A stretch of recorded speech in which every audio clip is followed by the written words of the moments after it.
Om.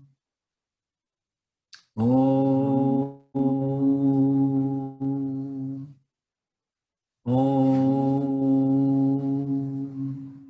Sadashiva Samarambam Shankaracharya Madhyamam Asmadacharya Parantam Vande Guru Paramparam. Om Shanti, Shanti, Shanti, Om. Ok. O verso... Onde é que nós paramos? Então, o verso 4, o Lord Krishna continua, né, explicando para Arjuna que algumas pessoas argumentam que a autoinvestigação, né, self-inquiry, a busca pela compreensão, né, alguns argumentam que a autoinvestigação, que é a contemplação, a discriminação proposta pelos Upanishads, e Karma Yoga são diferentes.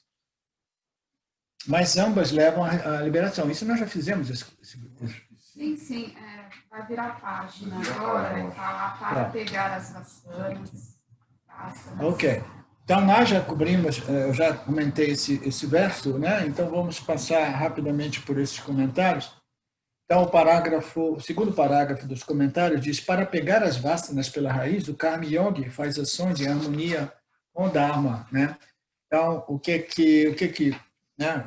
Isso aqui é a cara do James, né? O que ele quer dizer por pegar as vasanas pela raiz? É simplesmente neutralizar, cancelar as vasanas, né? A gente inicia observando as vasanas, percebendo quando elas começam a emerger, quando elas começam a pressionar as nossas mentes conscientes, né, para, né, enganjarmos e agirmos, né, com base a essas tendências. Né? Então, a gente começa, né, observando e filtrando essas vasanas. Aí, o que acontece com as vasanas? As vasanas, elas se alimentam de nossas energias, de nossas atenções, entendeu? Das nossas apreciações, né, dos nossos enganjamentos. Na medida que a gente olha para as vasanas objetivamente, a gente não as abraça, não as energiza, não as engajamos em ações, não as transformamos em palavras e ações, o que ocorre com as vasanas? Elas começam a definhar, uma palavra boa, né? Secar, né? Elas vão perdendo força, energia, né? Aí, no final das contas, o que ocorre? As vasanas, elas morrem, né? Então, é um modo de acabar com as vasanas, né? Como ir extraindo as raízes das vasanas, né? Que são aquelas sementinhas que têm o potencial.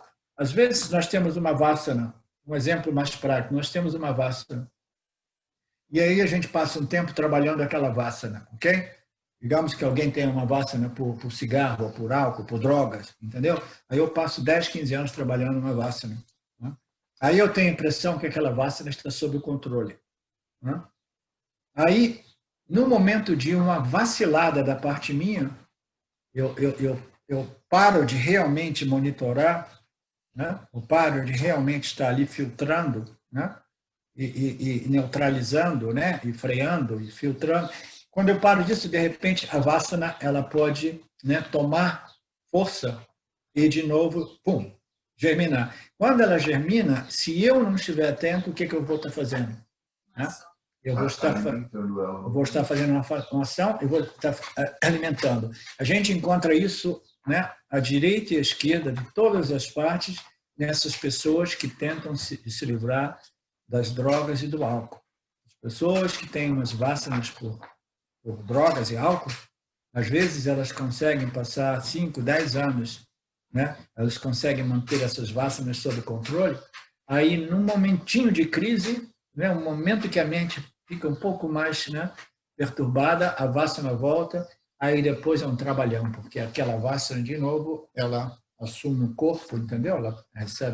Ela cria um momento, né, uma força de inércia, aí de novo a gente tem parar de fumar cigarro, né? Mesma coisa, né? A gente faz um esforço, aí no momento que a gente começa a abrir mão desse esforço, porque isso são vasanas, as vasanas por tabaco, por álcool e drogas, são vasanas que se tornam hábitos, né? São hábitos que se tornam vícios. E quando uma vasana se torna um vício, ela é muito mais difícil de ser neutralizada, controlada, né? Então, nós precisamos de ficar atentos até que a raiz dessa vasana tenha sido, né, devidamente exaurida, a raiz, desraizada. Você pegou a vasana pela raiz. É isso que o James está querendo ilustrar aqui. Para isso, o Karma Yoga faz ações em harmonia com o Dharma. Por quê? Se nós começarmos a agir, né, as minhas ações são motivadas pelo Dharma, por essas leis, né, essa ordem dármica do campo, o que eu estou fazendo com as minhas vasanas? Eu estou simplesmente menosprezando e negligenciando as minhas vasanas. Tá? Porque as minhas vasanas estão dizendo assim, eu quero o que eu quero, eu quero o que eu quero, eu quero agora, eu não quero o que eu não quero. As vasanas querem que a gente haja segundo elas, né? E a gente então dizer, não, agora, entendeu? Você arruma outra turma porque eu vou agir motivado pelo Dharma. Né? Então, nós seguindo o Dharma, né? Tá aqui. Harmonia com o Dharma, né? O que ocorre? O Karma Yoga faz ações em harmonia com o Dharma. E desse modo ele vai cancelando, né? Ou secando essas vasanas pela raiz. E já que o contato intencional com os objetos cria umas vasanas, o Karma Yoga restringe os seus órgãos dos sentidos. O Karma Yoga é aquele que compreendeu que as ações, elas alimentam as vasanas, a menos que as ações tenham sido queimadas no fogo do conhecimento. Então, esse conhecimento espiritual vai permitir, em seu devido tempo, que as ações continuem, mas as ações, elas já não alimentam as vasanas. Porque o sentimento de que eu sou o fazedor e eu ajo segundo essas minhas vasanas, ele foi neutralizado. O indivíduo desenvolveu um controle das vasanas, um controle mental, um controle dos órgãos sensoriais, de tal modo que ele gradualmente, né, ele vai desenvolvendo uma mente livre dessa pressão tirânica das vasanas, né? E os órgãos permanecem regulados, controlados. Aí já não é difícil controlar os pensamentos, os órgãos de recepção e os órgãos de ação. Já é mais fácil, porque a pressão das vasanas já foi reduzida através do quê? Através do Karma Yoga. Karma Yoga é o melhor e o mais natural purificador da mente. Entendeu? Se a mente ainda estiver muito sob a tirania das vasanas, a meditação é absolutamente impotente de realmente neutralizar. Nós precisamos de reduzir essa pressão das vasanas através desse Karma Yoga, que é um conhecimento, uma compreensão, uma atitude, né, que começa a menosprezar essas vozes, essas tendências das vasanas e começar a fazer aquilo que é em harmonia com o Dharma, né? Eu vou fazer o que é justo, né? O que é de interesse do campo, o que é a favor da minha elevação espiritual, não da satisfação dos meus desejos sensoriais, né? Eu não estou interessado em simplesmente, né, extrair valor meu, eu não quero simplesmente segurança e prazeres, mas eu quero simplesmente a minha elevação e uma condição dármica mais favorável para a elevação de todos os seres. Entendeu? Então, essa é a vida do Karma Yoga, que naturalmente prepara a mente até que essas vasanas elas comecem a secar. Né? Restringi-las completamente. Então, vamos ver aqui. Já que o contato intencional com o objeto cria umas vasanas, né? Essa constante ação, né? busca por objetos de desejo, ele alimenta as vasanas, o Karma Yoga ele restringe os seus órgãos dos sentidos. Mas restrição, regulação, não significa repressão. Né? Não sei se vocês já ouviram falar, o Shimayananda, comentando sobre o Gita, essas passagens do Gita, ele introduziu um conceito que ele chamava de se você tiver que pecar naturalmente é colocar uma ação que não é realmente apropriada e devida, não é puramente dármica e satírica. Você está colocando uma ação, né, uma ação que visa somente a satisfação pessoal do indivíduo. Tá? Então, isso é pecar, né? Dentro desse conceito, pecar. Uma ação não apropriada, né? Não satívica, não dármica. Né? Então, o Shimayananda ele colocou esse conceito de se você tiver que pecar, peque inteligentemente. Né? Então, o que isso significa dizer? A mim, eu tenho essa vassana, né? Que de vez em quando ela vem à superfície e aí ela fica, né? Ela fica gritando, né? Não, você precisa me ouvir. Você precisa disso, você tem que fazer isso e aquilo, você tem que obter isso e aquilo, você precisa. Elas vassanas, né? E a mente do indivíduo se torna perturbada, e o indivíduo não tem muito controle, não tem modo de regular aquela vassana, porque quando ela vem com tudo. Né? Então, o Shimayananda falou, se você estiver lidando com essas vassanas muito vinculantes e tiranas, você de vez em quando tem que fazer o quê? Jogar um ossinho para ela, né? Aquelas coisas do cachorro, que você joga o osso para ele, para acalmar ele, ou dar uma chupeta para a criança. Né? Dá uma chupetinha para a criança. Né? Então, você peque inteligentemente. Né? Peque inteligentemente. Então, eu elaborei, né, nos últimos anos, eu elaborei o significado de pecar inteligentemente. Então, pecar inteligentemente significa, ok, Vassana, você quer realmente que eu corra atrás disso e daquilo, que eu obtenha, que eu realize isso e aquilo? Ok, eu vou fazer isso.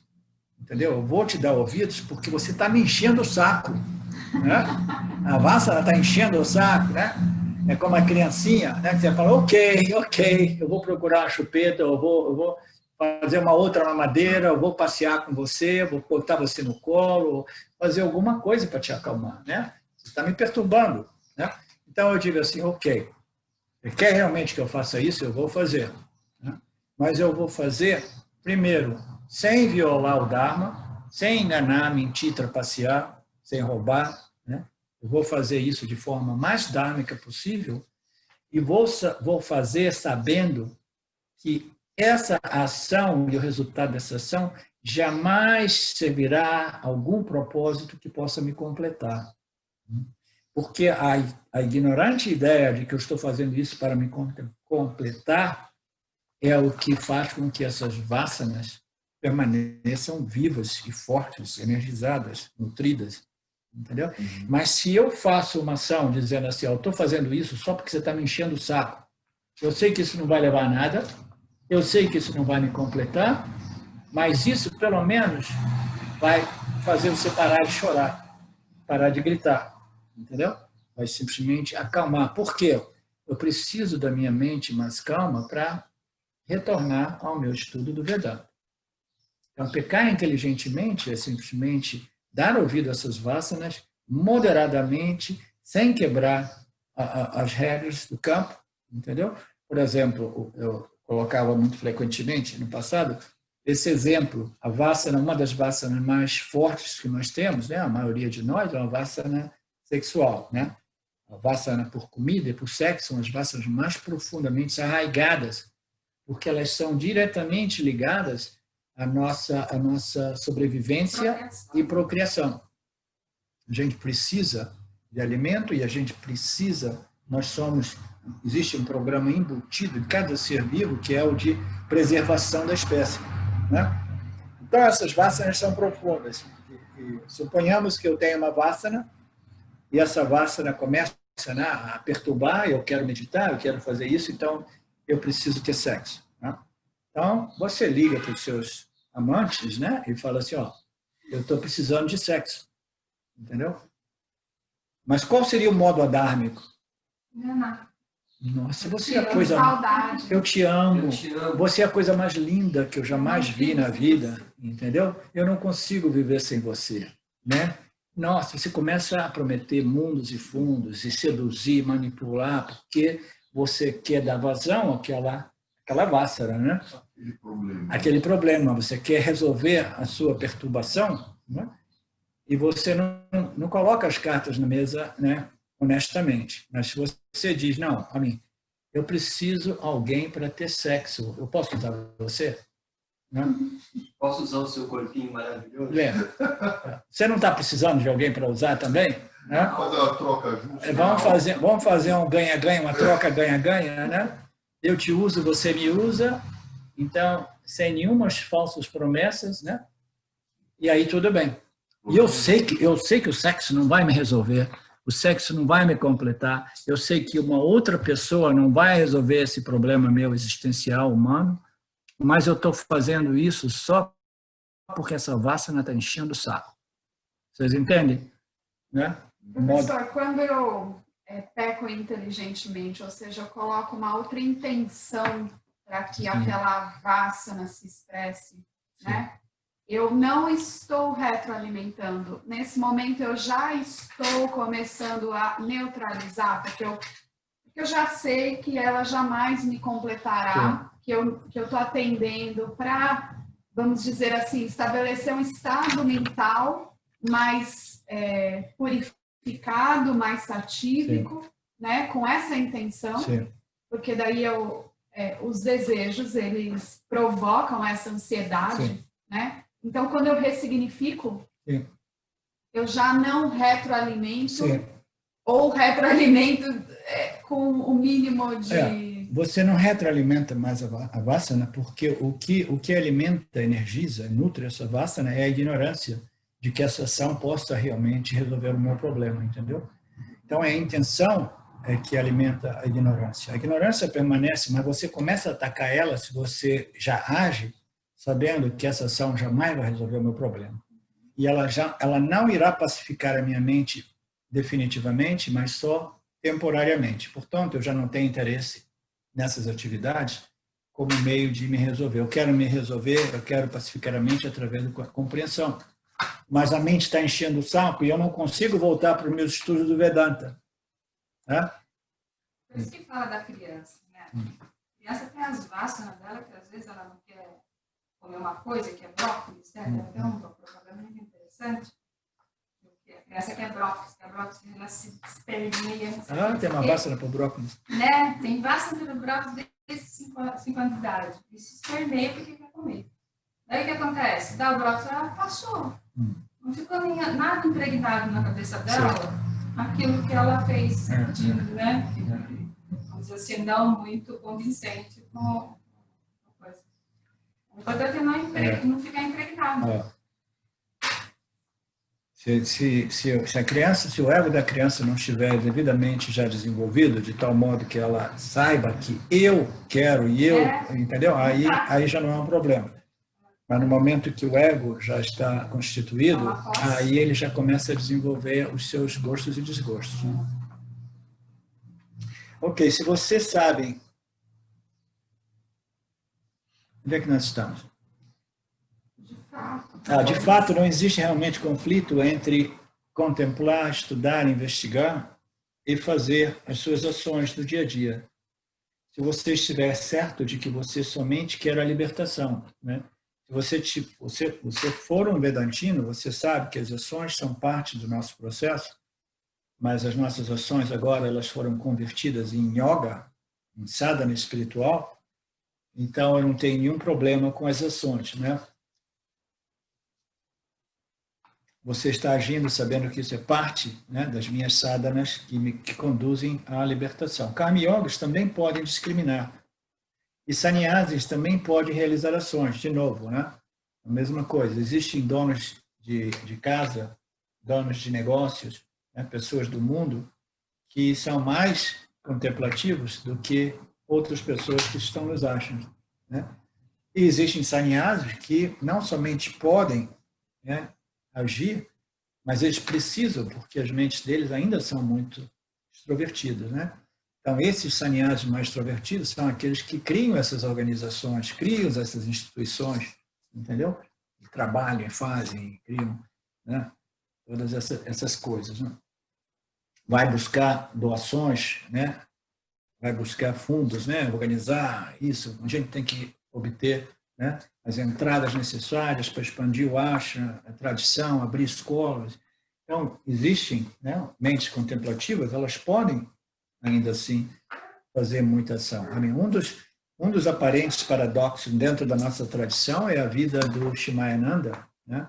Shimayananda é altamente, né, realizado, um gênio do Vedanta, mas ainda assim com uma montanha de rajas, né, que permitia a ele trabalhar 15 horas por dia, 18 horas por dia, né, sem parar, lendo, escrevendo, fazendo, dando ordens, coordenando isso e aquilo, né?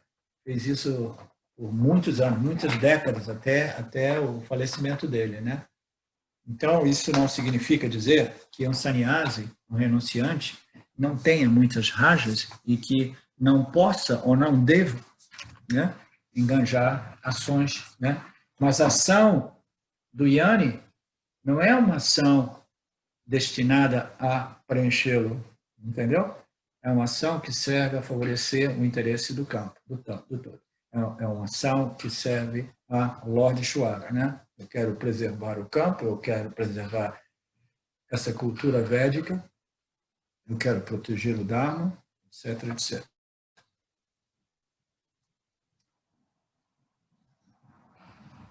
Você somente quer coisas ou teme coisas, esses desejos e aversões, você somente quer coisas ou teme coisas quando você vê os outros separados e diferentes de você. E ninguém tentará explorar você, porque as pessoas que comportam muito melhor na presença, se comportam muito melhor na presença de pessoas autorrealizadas, né? Então, isso aqui eu pulei uma frase aqui. Se você sabe que tudo é somente Ishvara, digamos assim, você sabe que o karma, todo ele pertence a Ishvara, você não é realmente o fazedor, então o que ocorre? Você já não faz ações, né, autocentradas, egocentradas, ações rajásicas e tamásicas que visam somente o seu benefício. Por quê? Você sabe que tudo é o Lorde, você não quer explorar o Lorde, você não quer explorar os outros seres, o meio ambiente, as outras criaturas, né? Então você jamais vai querer explorar o Lorde, né? Como o Dharma Filter, né? Você vai amar os outros, porque você sabe que tudo é o Lorde Ishvara, né? Você somente quer coisas ou teme coisas quando você vê os outros separados, quando você sente uma entidade separada e independente das outras, né? E você se sente, né, o fazedor das ações, e eu tenho que fazer ações para me resolver, me completar. Então, essa ignorância faz com que a gente perceba os outros separados e diferentes de nós. Aí o James vai além e diz assim, ninguém tentará explorar você, porque as pessoas se comportam muito melhor na presença das pessoas autorrealizadas. Então, aquele medo assim, não, eu não quero explorar ninguém, você não precisa ter medo de ser explorado, porque, em geral, as pessoas elas são mais simpatizantes, as pessoas dármicas, as pessoas, né, autorrealizadas. Né? O verso número 8, os órgãos automaticamente contatam seus respectivos objetos de tal forma que você não deve pensar, eu estou fazendo.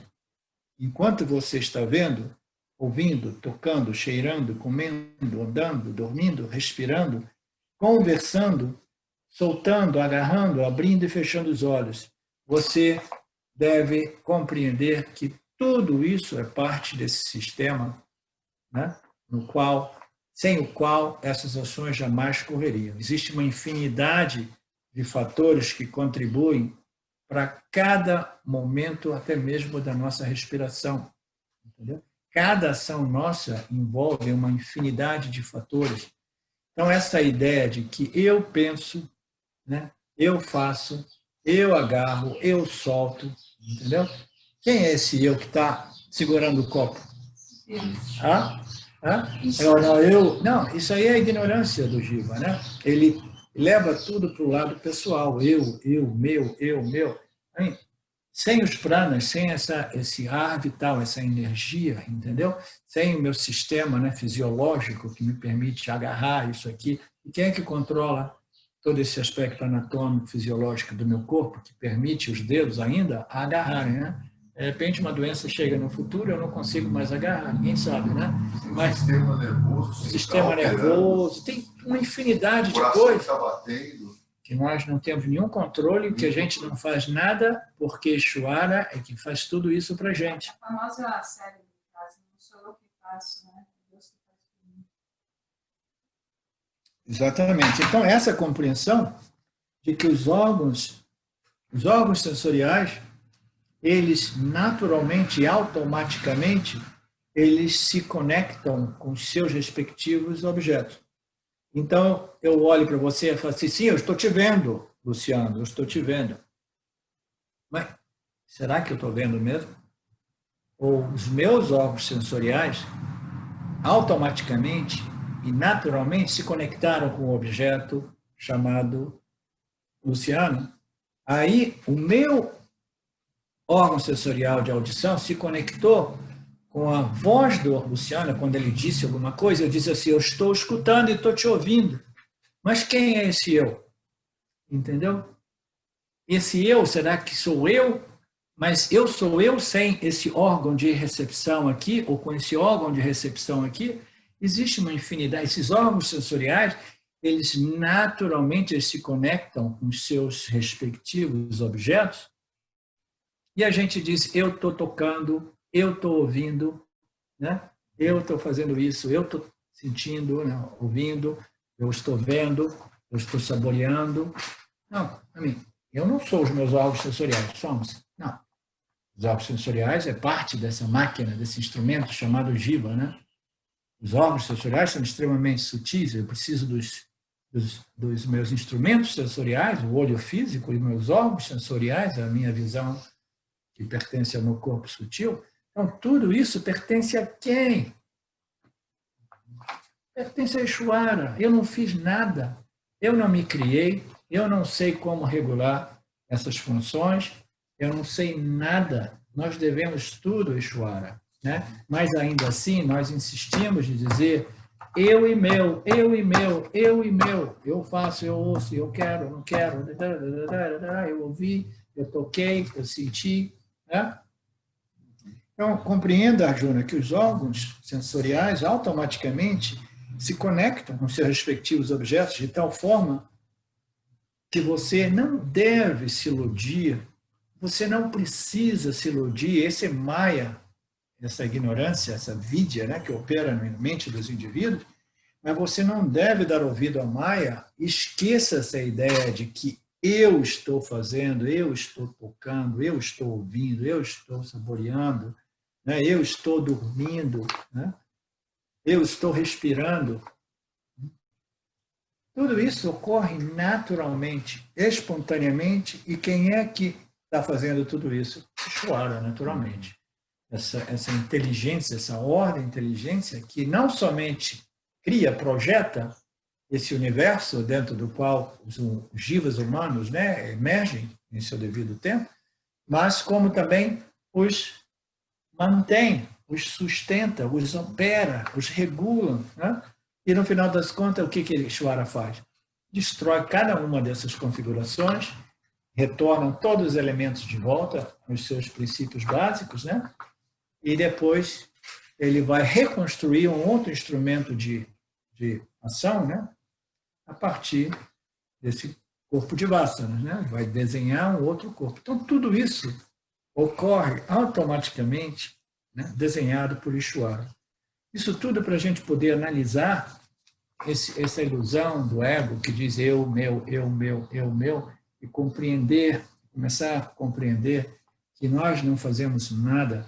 A única coisa, a única responsabilidade nossa, a única realmente exercício de livre-arbítrio real nosso, que não é pura ignorância, é o livre-arbítrio de alinhar as nossas vidas, as nossas ações, as nossas respostas ao campo, alinhar as leis naturais do Dharma. Essa é a única coisa que Ishvara pede a nós.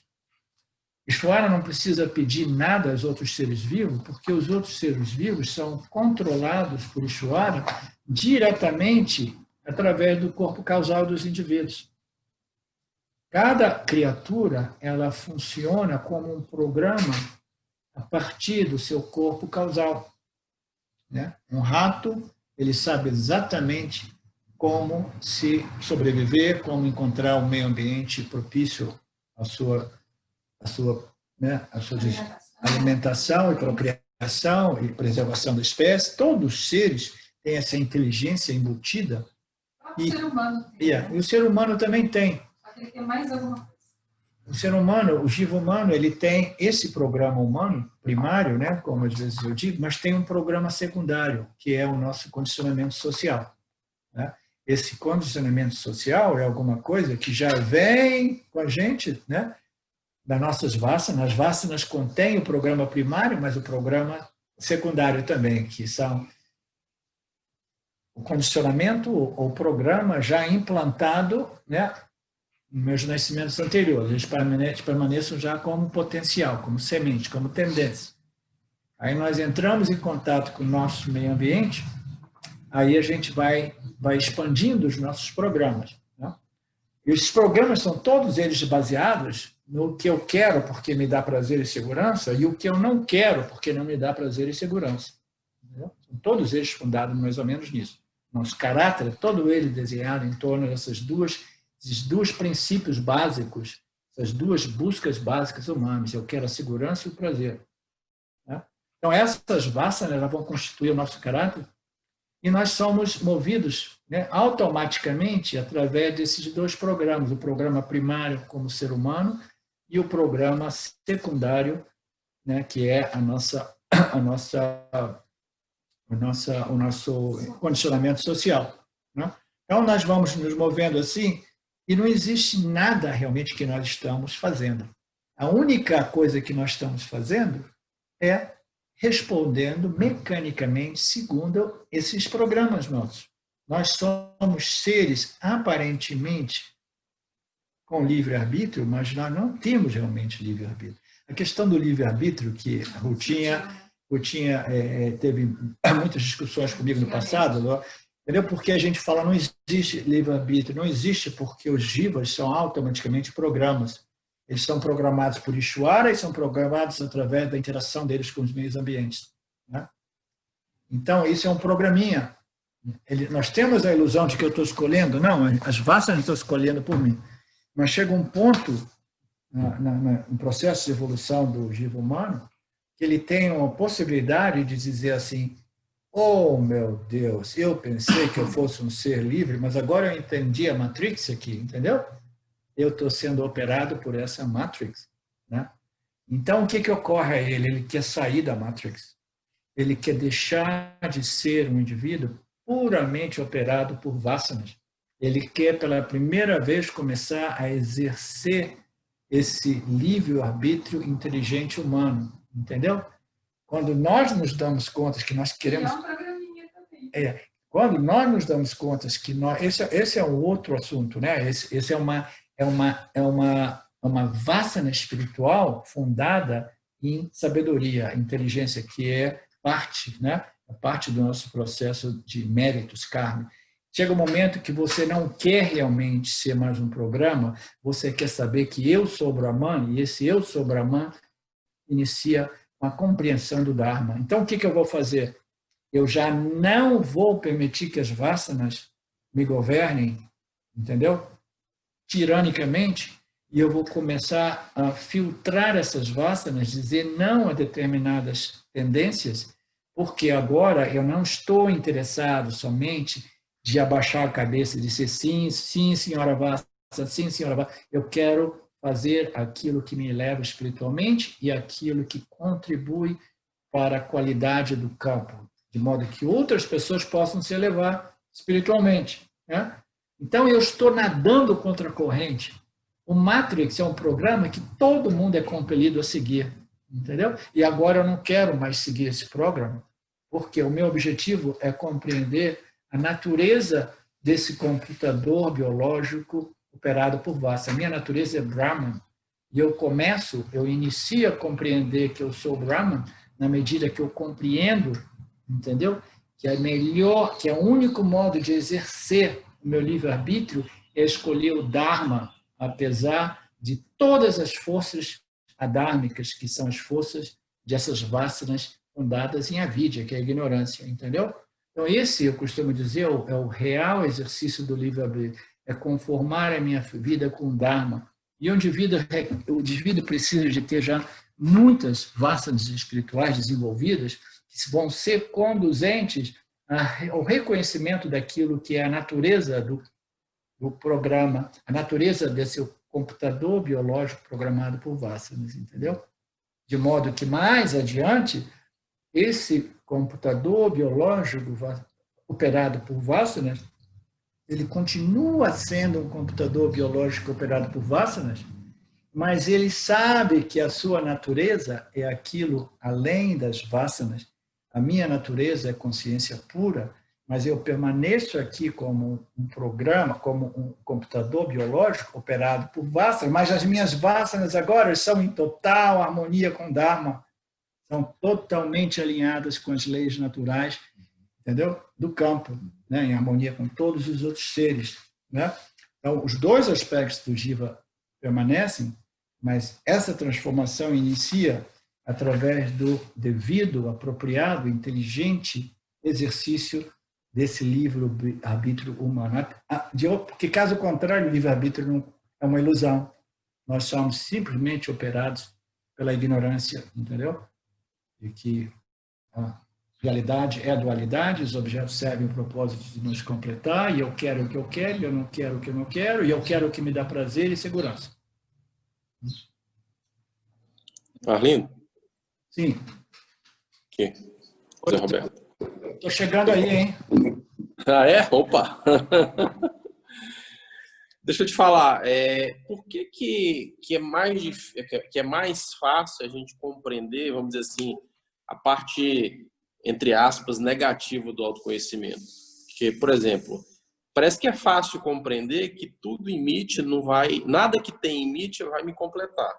Isso é mais fácil de compreender. A gente consegue perceber as situações que, né, a gente consegue perceber que não é o meu trabalho que vai me completar, a gente compreende que não é o casamento que vai me completar, não é o sexo que vai me completar. Só que, em contrapartida, é muito mais difícil entender que eu, Brahman, vou me completar. Parece que assim, parece que a parte negativa fica fácil de ser. Só que aí as coisas, quando você compreende que a parte negativa, que é essa de que você compreende que nada vai te completar, nada em Mítya vai te completar, as coisas começam a perder o sabor. Mas, ao mesmo tempo, como a gente não compreendeu a outra parte do autoconhecimento, a parte positiva, vamos dizer assim, a gente não tem aquele sabor de completude, né? Como a gente não chegou lá ainda, vamos dizer assim, na compreensão, a gente só fica com a parte ruim da coisa, assim, de que nada tem sabor em Mítya. Então, assim, isso é que acho que, assim, acho que isso que é o mais difícil do estudo do autoconhecimento, porque parece que a parte ruim é fácil de entender, mas a parte boa você não entende fácil. Então, essa frutificação ou manifestação dos benefícios desse autoconhecimento, entendeu? É um processo que não ocorre realmente da noite para o dia, né? Tem uma outra passagem aqui nesse texto que nós estamos estudando, que o James diz que você só pode descobrir o que você é na medida que você abre mão daquilo que você não é, na medida que você, entendeu? Realmente rejeita a sua identidade falsa. Então, você tem que compreender que você não é o complexo corpo-mente, né? E suas vasanas que dizem que eu preciso disso, disso, disso e daquilo. Você precisa de compreender isso. É requisito para você compreender que você é Brahman. Então, esse trabalho, ele inicia com a negação. A negação é, eu não sou isso, eu não sou aquilo, nada disso, tudo isso é um não ser, tudo isso, entendeu? É simplesmente matéria e energia, tudo isso é simplesmente Mítya, né? Então, esse estágio inicial, ele é absolutamente necessário. Você compreender os defeitos e as limitações de tudo que existe em Mítya, né? E na medida que a gente vai abrindo mão dessa busca por Mítya, a gente vai intensificando a busca por Satya, entendeu? Elas ocorrem simultaneamente, mas elas dependem, elas são complementares. Você não consegue realmente se voltar para essa busca da sua real natureza, entendeu? De Satya, como Satya, se você tiver ainda muito investido em Mítya. Se Mítya ainda tiver propiciando um certo conforto e satisfação. É por isso que, numa outra passagem, o James mencionava que é mais fácil para os buscadores se voltarem para Satya quando eles experimentam já o sofrimento de Mithya, entendeu? Quando eles estão desfrutando de muito punya, quase sempre eles ficam distraídos curtindo os punyas, né? Então, nós precisamos de gradualmente compreendermos as limitações e os defeitos de tudo que Mithya tem para nos oferecer, e gradualmente nós começamos a fazer mais e mais investimentos, né, nesse processo de contemplação, de estudo, né, referente à revelação, né, referente à nossa natureza como Satya, entendeu? Mas isso só ocorre na medida que eu vou desinvestindo em Mithya, entendeu? Então você está dizendo, eu já compreendi que Mithya é simplesmente privado de valor, nada vai me preencher, o sexo, o dinheiro, isso e aquilo. Mas será que é assim mesmo, José Roberto? Será que essa convicção sua de que nada em Mithya vai te preencher, será que ela foi realmente integrada na sua vida de tal modo que você não esteja ainda aqui e ali investido em Mithya, entendeu? Porque quando a gente desconecta de Mithya, a gente não pode permanecer ali suspenso, eu desconecto e eu fico aqui. Não, a gente tem que desconectar e conectar com as escrituras.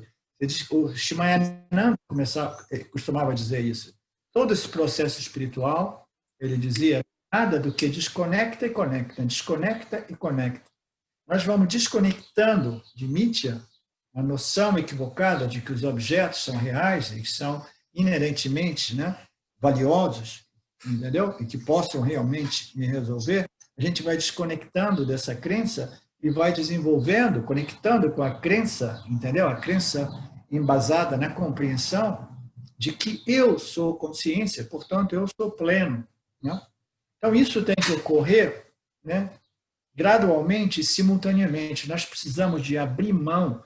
É como algumas pessoas chegam ao Vedanta. Uma vez eu ouvi essa expressão, eu lembro muitos anos atrás, quando eu tinha feito a minha primeira tentativa de vir morar no Brasil, 6 anos atrás, teve um cara que ele é muito presente no Facebook, no internet, que veio, ele participou um pouco do nosso grupo e veio em algumas dos nossos seminários, né? Aí depois eu vi, no final das contas, que ele não estava tão entusiasmado com o seminário. Aí a pessoa que organizou aquele seminário, ela me disse assim, não, ele não curtiu muito porque ele veio com um copo muito cheio. Conhece essa expressão? Né?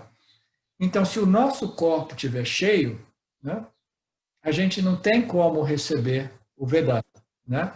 Então, a gente tem que esvaziar o copo, a gente tem que desconectar de Mithya, entendeu? E aí, somente então, a gente tem a possibilidade de expor devidamente as nossas mentes, o nosso intelecto, a essas escrituras de Vedanta, com a ajuda de um professor válido e competente, entendeu? Então, isso ocorre gradualmente e simultaneamente. A gente não pode simplesmente desconectar e dizer assim, e agora? Não. E agora lascou. É agora, né? É agora. Não, a vida nossa, a vida do Jiva humano, ela necessariamente ela precisa de um propósito. O nosso propósito ou é mundano, materialista, etc., ou ele é um propósito espiritual elevado, entendeu?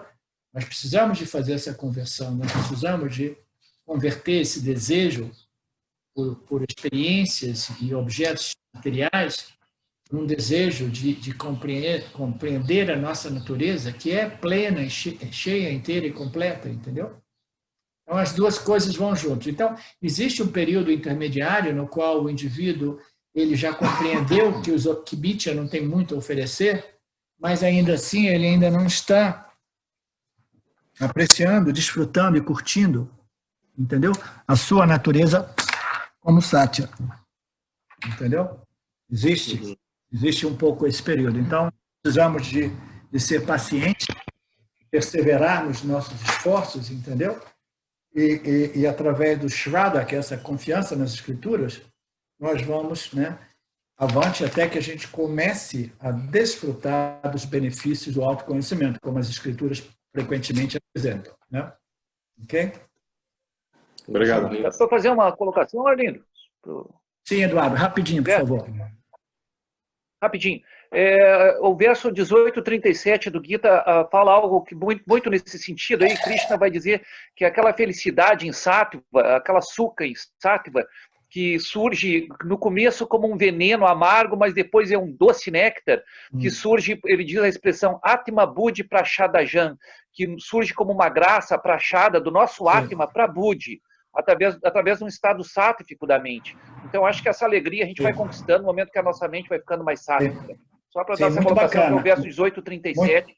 Muito bacana. Você pode repetir mais uma vez aquela passagem, que no início, esse sucana, No início é como um veneno amargo. Não, esse néctar é como um veneno amargo. Olha que bacana, um veneno amargo, entendeu? Mas depois um doce néctar. E que surge essa felicidade como Atma Buddhi Prashadajan, como uma graça, uma prachada, uma graça do nosso Atma para Buddhi, para o nosso intelecto Buddhi, em Sattva, né? Então essa alegria, essa felicidade que vai surgir. Esse veneno amargo é muito simbólico, entendeu? Porque é um remédio, né? Quando nós somos crianças, a mamãe vem assim, meu filho, você está com um problema na garganta, toma esse remedinho. A gente sabe, o remédio é horrível, né? No início, né? Ele tem aquele sabor amargo, isso e aquilo, mas é para o nosso bem. Então, José Roberto, a gente rejeitar a Nietzsche, entendeu? É um processo um pouco amargo, entendeu? Nos deixa um pouco em dúvida, nos deixa um pouco assim com água na boca, pensando, e se eu não colher realmente os frutos desses meus esforços, né? Então, no início, é como um remédio amargo, um veneno amargo, entendeu? O veneno, no sentido, é um antídoto contra a ignorância, né? É um antídoto que vai purificar a mente e de tal modo que, no seu devido tempo, nós possamos, né, curtir desse ananta derivado do autoconhecimento, né? Muito legal, Eduardo. Obrigado. Qual que é o verso mesmo? É capítulo 13, 38? Só para eu ler depois. Não, mas... 18:37. Obrigado. Ele está se referindo a uma outra exposição do Gita, de outra linha, ou de uma linha vedântica semelhante à nossa, parte da família vedântica, mas de outras linhagens, né? Existem uma infinidade de expositores e comentadores do Gita, como existe uma infinidade de expositores e comentadores dos textos do Adi Shankaracharya. Existem, dependendo da linhagem, as pessoas eles vão desdobrar, interpretar ligeiramente, né? Então, dentro desse, se você estiver interessado, esse material do Eduardo é muito bonito, mas o Eduardo nos disse no outro dia que ele é em espanhol, né, Eduardo? Não é em português.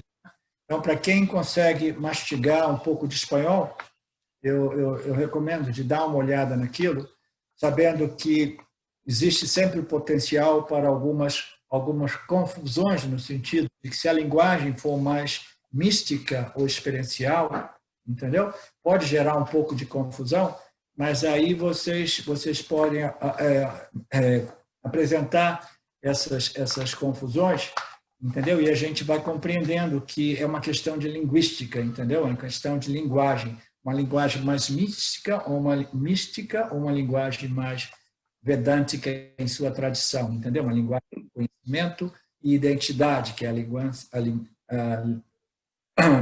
linguagem tradicional do Vedanta. Tá? Então, é isso que nós precisamos observar um pouco.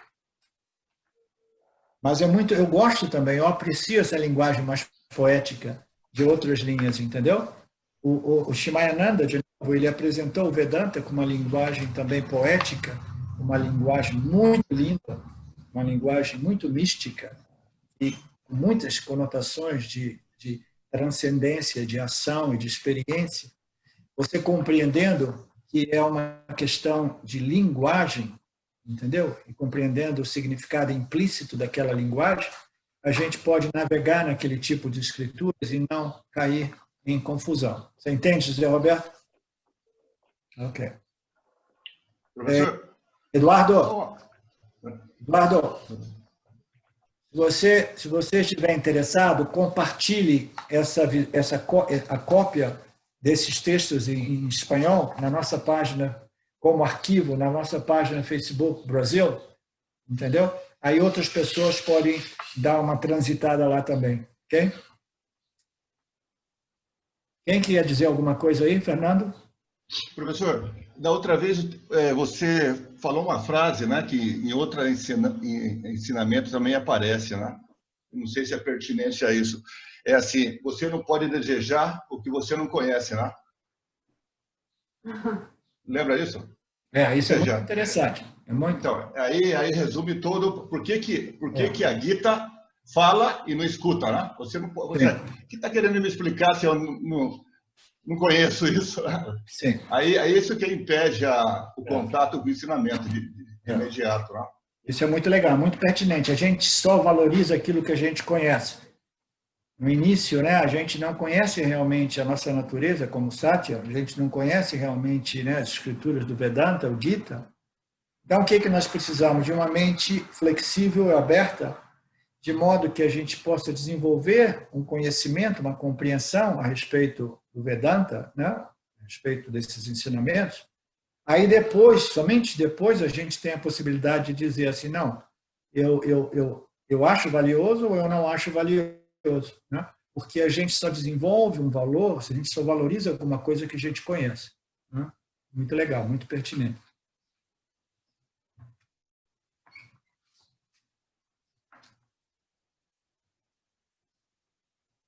Onde é que nós estamos, Betânia? Vamos começar Não, estamos no 8. Vamos começar o comentário. Animais fazem, se você quiser. Sim, os animais, como nós já sabemos, né, eles agem sem nenhum sentimento egóico de que eu estou fazendo. Você já viu algum gato dizendo assim, eu fiz xixi? Né? O gato ele faz xixi sem nenhum sentimento de que, né, ele é o fazedor. Simplesmente são as funções fisiológicas. Né? Ele, de repente, deu uma vacilada, esqueceu que tem que fazer no banheiro, né? Ele faz um xixi fora do lugar. Mas, então, esse problema do sentimento de executor-fazedor ocorre somente no jiva humano. Né? Os animais são programas, eles não sentem que eles estão vendo, eles estão andando, caminhando, comendo, tudo ocorre espontaneamente ou tudo ocorre instintivamente. Né? Quando um bebê humano come ou engatinha, ele não pensa, ups, vou começar a engatinhar agora. Né? Ele não pensa isso. Né? Eu vou gatinho. Muito legal. Então, somente quando o intelecto se desenvolve, o intelecto humano se desenvolve, o intelecto do bebezinho se desenvolve, ele tem essa sensação de eu e meu corpo, eu, o corpo, meu corpo, né? Eu, meu e todos os outros objetos com os quais eu me associo, né? Somente quando esse ego se estabelece, né? Então, o executor de ações imediatamente aparece. Se não fosse por isso, nós responderíamos, né, espontaneamente e instintivamente aos estímulos da vida. E a gente nunca teria o problema chamado karma, porque o que constitui o karma é a ideia de que essa é a minha ação, né? Porque nós sentimos, eu estou escolhendo, eu me identifico como fazedor, mesmo que diversas vezes eu sinta assim, putz, eu não quero fazer essa ação, eu já fiz, já resolvi que essa ação eu jamais ia fazer. Né? Aí, quando você vê, você faz de novo. Né? Seria tão simples, diz assim, não, eu não fiz, não, porque eu já resolvi não fazer. Isso é alguma força superior, mas ainda assim, o ego do jiva, ele se sente lá, putz, eu fiz de novo, entendeu? Aí eu me sinto culpado, diminuído, né? Etc, etc. Hã? A grande diferença do sábio. A diferença do sábio é essa. O sábio simplesmente ele sabe que é tudo Ishvara.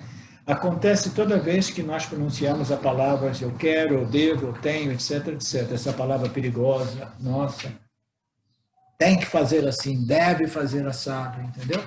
Não se faz assim, se faz assado. You should. Você deve, não deve, faz. Consagração, o verso número 10, se você age após ter oferecido suas ações para mim, você não será afetado pela agitação, tal qual uma folha de lótus é intocável pela água.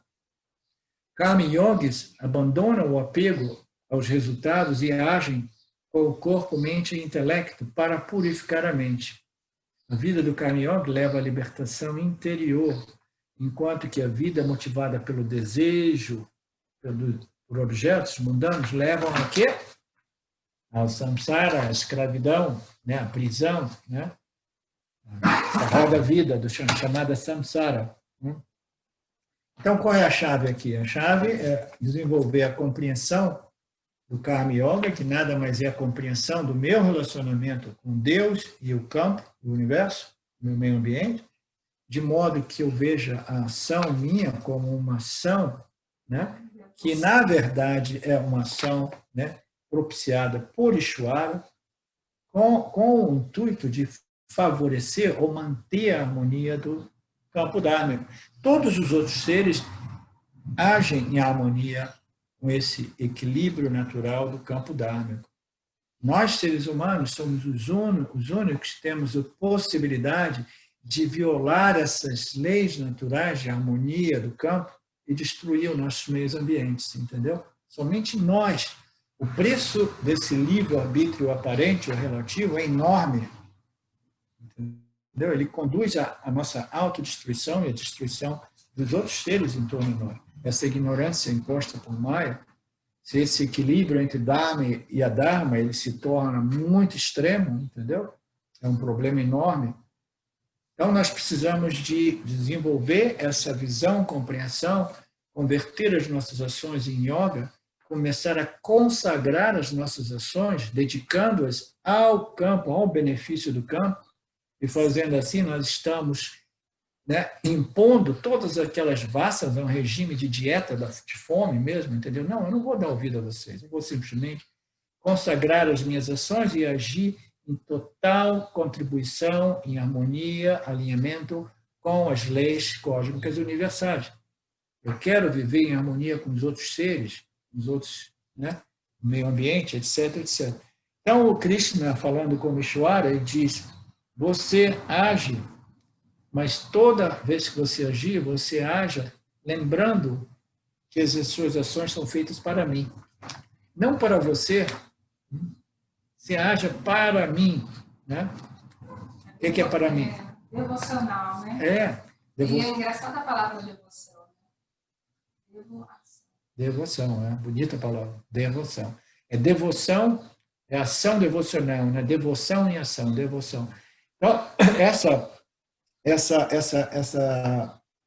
atitude espiritual, esse espírito, né, de consagração, de oferecimento das minhas ações a Ishvara como o campo dármico, né, ele vai fazendo o quê? Ele vai secando, vai destruindo, ele vai cancelando aquela compulsividade de agir sempre auto-egocentrado. Para mim, eu estou somente eu, minha família, as minhas pessoas próximas, e somente isso, né?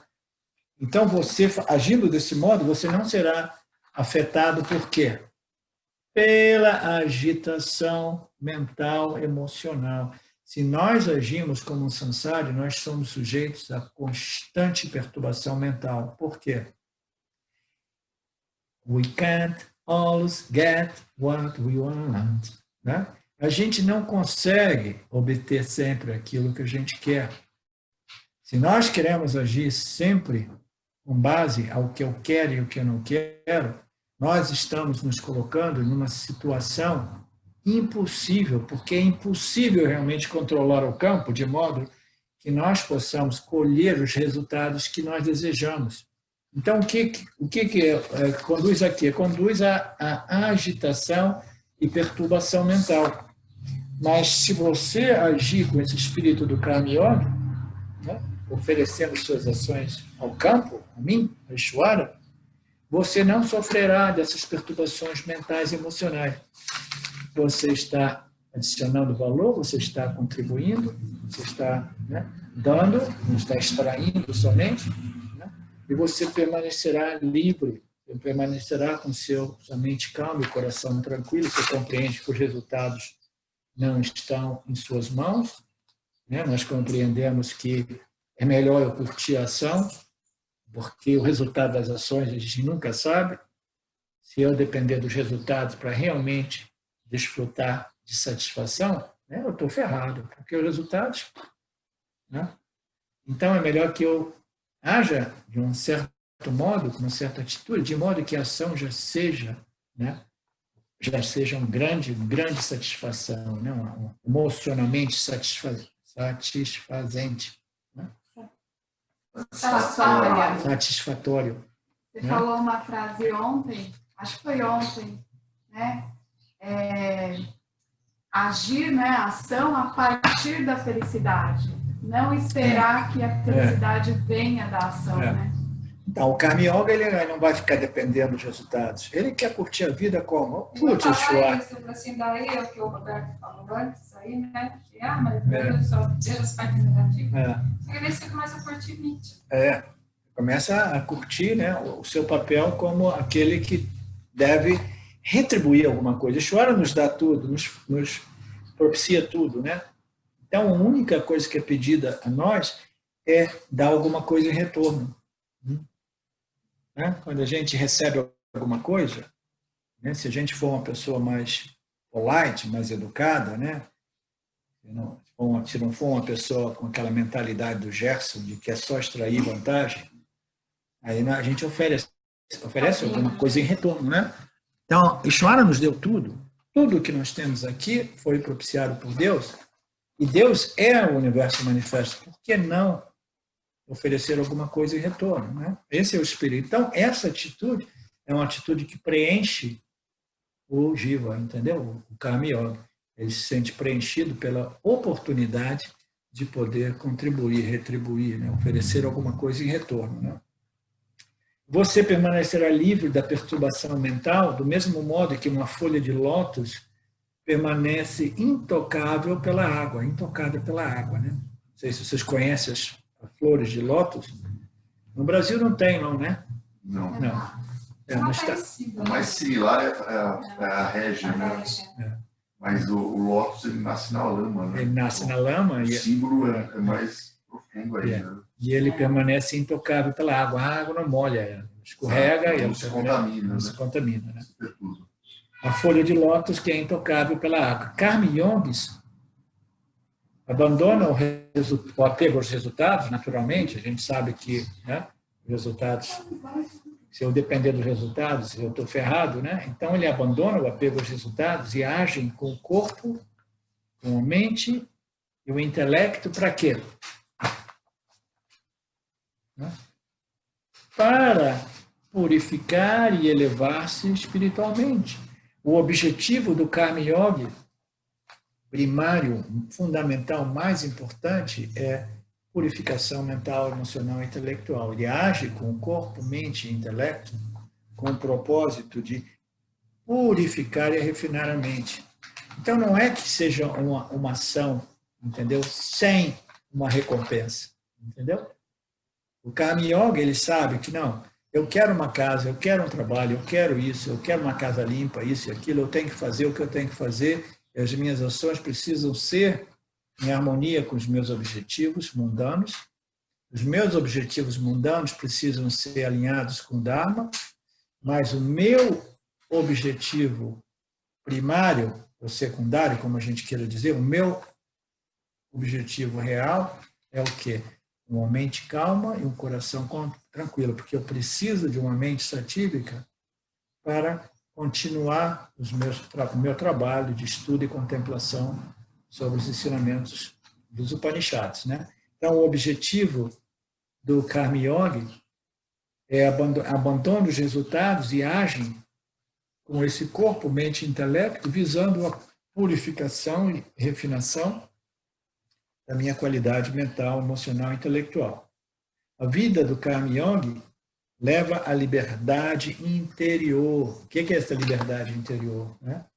Essa compreensão de que essa felicidade, essa satisfação, esse contentamento, ele não vem dos objetos, mas ela é derivada desse conhecimento, dessa compreensão, né, referente à minha real natureza como urna, aquilo que já é satisfeito, aquilo que já é completo. Né?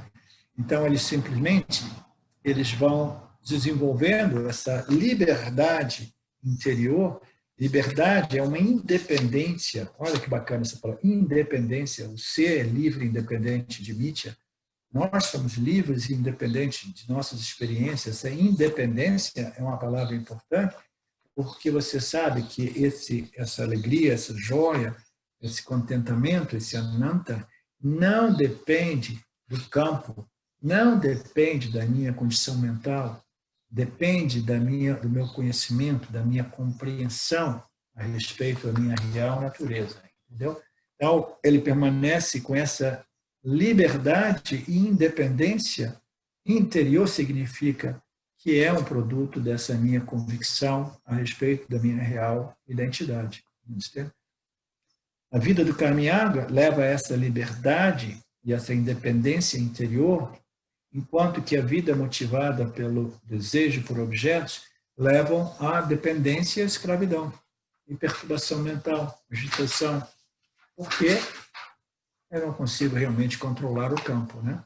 A gente não consegue controlar o campo. Você pode agir espontaneamente, apropriadamente, sem pensar, como as pessoas iluminadas fazem, as pessoas que sabem quem elas são, as pessoas que estão resolvidas, as pessoas cujas mentes foram pacificadas ou resolvidas através do jnana, da compreensão. Né? Então, você pode agir inconscientemente, do outro lado, né? Por outro lado, impulsivamente e emocionalmente, como os sansaris fazem. Ou você pode agir como se você estivesse iluminado, como os Karma Yogis fazem. Aqui faz uma distinção interessante. Né? Que às vezes, em algumas passagens, né, nós dizemos que o Karma Yoga é quase tão potente quanto o Jnana Yoga. O Karma Yoga é quase tão livre quanto o Jnana, entendeu? Porque quando você se liberta da ideia de que as ações possam realmente produzir resultados que possam te completar, você continua agindo, deixando os resultados para lá e desfrutando de uma certa liberdade, entendeu? E uma certa independência, porque você sabe que eu não dependo do campo, eu não dependo dos resultados do campo. Eu simplesmente me alinho a essa ordem inteligente, né? Essas leis cósmicas, né? Do campo, kármica, e eu simplesmente estou livre do meu destino, eu estou livre dos resultados, eu estou livre dos condicionamentos, das condições do campo, etc, etc. Então, o Karma Yoga leva à libertação interior enquanto a vida motividade... Ah, não, eu estava aqui embaixo. Ou você pode agir como se você estivesse iluminado, né? Como os Karma Yogas fazem. Né? Então, esse é também parte de um debate. Né? Os Bhaktas, os devotos de Deus, de Ishvara, eles dizem, eu não quero saber de jnana, eu não quero saber de ser livre. Você está querendo me dizer que eu tenho que ser livre de Ishvara, de Jiva, de Jagat, livre de Mitya? Eu estou felicíssimo em Mitya porque eu tenho Deus do meu lado. Eu estou aqui curtindo esse relacionamento com Deus, entendeu? E eu não quero abrir mão dessa ilusão. Eu quero permanecer aqui porque eu já experiencio um certo nível de paz, de contentamento, de alegria, que é derivada desse relacionamento com Deus. Né? Então, elas são quase como iluminadas. Karma Yogis pensam antes de agir. Eles oferecem suas ações para mim, Ishvara, né? Significando que eles consideram como os resultados de sua ação impactarão no seu desejo de ser livre e iluminado. Então, eles dedicam, oferecem suas ações para mim, significando que eles consideram como os resultados de suas ações impactarão no seu desejo de ser livre. Né? Se você diz que você quer ser livre, mas sai por aí, né? Tomando cachaça, né? Tomando drogas, né? ou assistindo 18 horas de Netflix por dia, né? E comendo mal, né? Futebol. Vendo futebol o dia inteiro. Né? Então, se você quer a libertação, quer esse ananta espiritual, mas você sai por aí agindo como se você fosse um porco sansari, né? Você O que ele está dizendo aqui? Mas sai por aí bebendo toda noite, você não é um karma yogi, naturalmente, você é um karmi. E você está colocando ações que vão produzir, né, depressão mental, agitação mental, etc. Né? Rajas e tamas. Você não é um karma yogi, porque uma mente pura não é uma consequência de se entregar aos seus desejos sansáricos, né? Se, por outro lado, você dedica suas ações a Ishvara, você não irá realizar ações autoinsultantes. Por quê? Você não quer insultar Ishvara, né? Você está dedicando as ações a Ishvara. Insultar você mesmo. Você estará insultando Ishvara, insultando você mesmo, é autoinsultante. Suas ações se conformarão ao seu Dharma. Qual Dharma nesse caso? O Dharma de um buscador de moksha. As minhas ações precisam ser alinhadas com esse Dharma. Né? E a sua autoestima crescerá.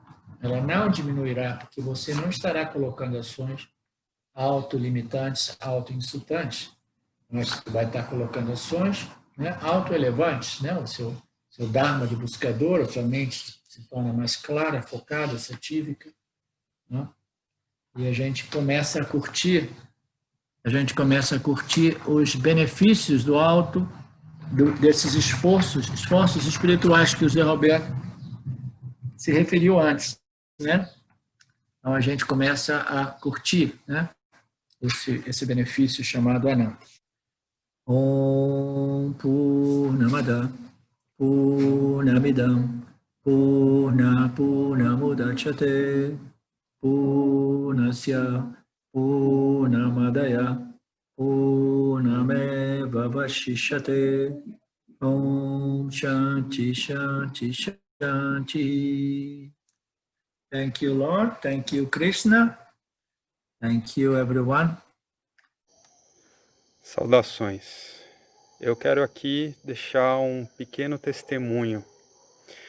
Através do estudo do Vedanta, com os ensinamentos sendo esclarecidos especificamente pelo professor Arlindo Nagar, foram canceladas em mim algumas noções que eram relacionadas com a ideia que eu tinha a respeito de alcançar algo que representasse uma grande realização espiritual. Então o Vedanta fez com que, pela compreensão, a minha mente ela abandonasse o papel de buscador espiritual. E isso para mim foi um marco inicial para uma outra relação com o processo de desenvolvimento espiritual, do qual, saibamos disso bem ou mal, é um processo que fundamenta a vida de todos nós. E eu digo isso para estimular todos aqueles que chegam no Vedanta Brasil e entendem que podem se beneficiar da profunda imersão direcionada para o autoconhecimento que é promovida nesse grupo de estudos, que é um grupo que existe graças ao trabalho altruísta do professor Arlindo Nagar, suportado também pelo trabalho voluntário de pessoas que contribuem para a manutenção do grupo de diversas maneiras. E entre as várias formas de contribuir com esse trabalho, as contribuições regulares em dinheiro, elas são necessárias. Então, se você se beneficia do trabalho desenvolvido no Grupo de Estudos Vedanta Brasil, faça uma contribuição. Qualquer quantia é muito bem-vinda. As informações para transferências em dinheiro ficam disponíveis na seção Avisos do nosso grupo no Facebook e serão colocadas na descrição desse vídeo aqui também. Namaskaras.